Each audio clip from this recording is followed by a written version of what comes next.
everybody, welcome to the dungeon.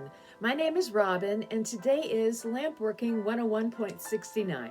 Today I wanted to focus one more time on that bead that I did last week with the baking soda bubbles, and I noticed that underneath all of those bubbles was this really beautiful rainbow of transparency, and I kind of wanted to get a closer look at that and see what it looks like. So today I'm just going to use transparency, and we'll throw some Swiss dots on it too, just to give the light a little bit more of something to play off of. And we'll go from there. So I hope you guys are all doing safe and well out there. Thanks again for joining me, and we'll see you next time in the dungeon. All right, so we're gonna start this bead out with just a little bit of clear. And I am just going to heat up my clear rod enough to get a nice big gather on there and just slowly wrap it on my mandrel. I'm going to end up flattening this bead out, so I want my base bead to be slightly on the wider side. I don't want it to be too short, or the bead might kind of butterfly out on both sides. So once I have all my clear on here, I will just go ahead and heat it up a little bit, even it out if you need to. And then I'm going to start adding our transparent colors. And the first one that I have is this cranberry pink.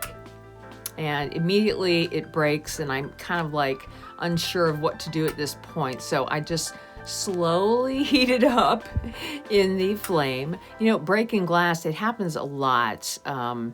But there are ways that you can kind of temper the glass. Sometimes it just doesn't work. So what I did here was I just followed the area where the glass kind of blew up on my bead that I couldn't get off. And, you know, I decided because of that, I will do a kind of a spiral effect. And then the glass rod broke again. So I'll just kind of heat up what I can and add a little bit more here and there. There are some rods that are really, really shocky, and some rods that are perfect. And, you know, sometimes you just get a weird bit of color. Anyway, next to the cranberry pink, I'm going to add the aqua blue. And if you saw the video last week, I reminded you of how this color will tend to boil sometimes on you. So you want to work this out in the cooler part of the flame. And then for the yellow, again, I'm going to use the Moretti or Effetri color. It's called Kelp, K-E-L-P. It sounds weird to say, but it's a really nice yellow, and I will stack that up. And I noticed that I had a little bit more room there for some color, so I kind of had to go with the blue again to make everything nice and even. And wow, I was really surprised at how this pattern turned out. It is so cool. So I'm going to add my blue in there again. And then I'm just going to spend a little bit of time heating everything up, smoothing it out, and rounding it out a little bit. The graphite paddle works great anytime that you're trying to shape your glass and you need that extra push.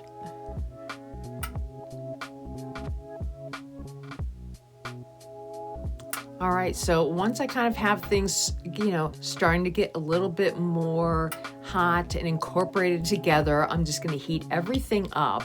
And at this point, I just want to shape it a little bit more, get it nice and rounded on the ends, and I am going to add clear on top of the whole bead.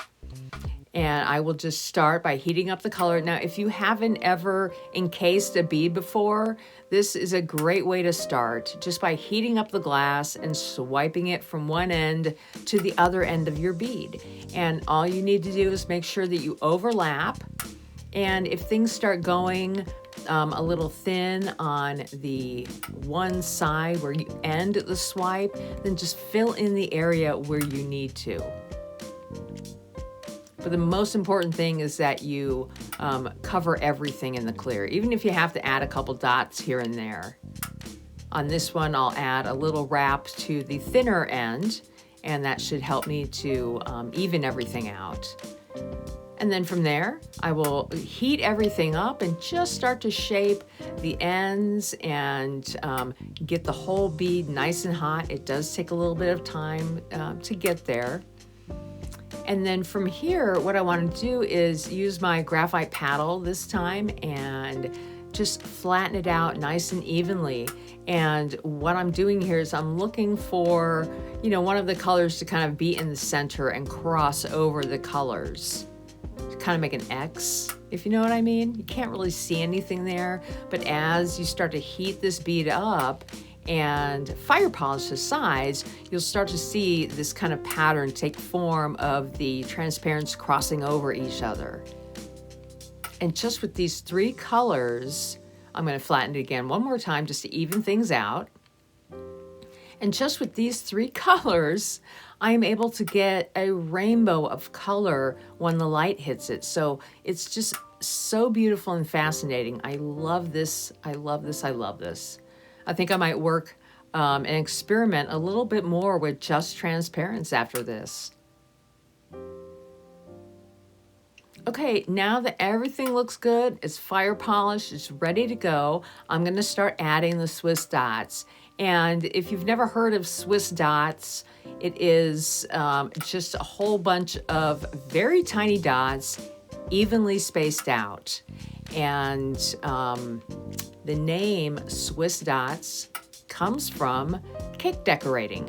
So if you ever Google Swiss dots, you'll probably see a whole bunch of cake decorations. And either way, whether it's on a cake or on a bead, it looks fabulous. And this is a great way to practice adding dots. And I'm just using a stringer of clear, and I slowly will pick the glass.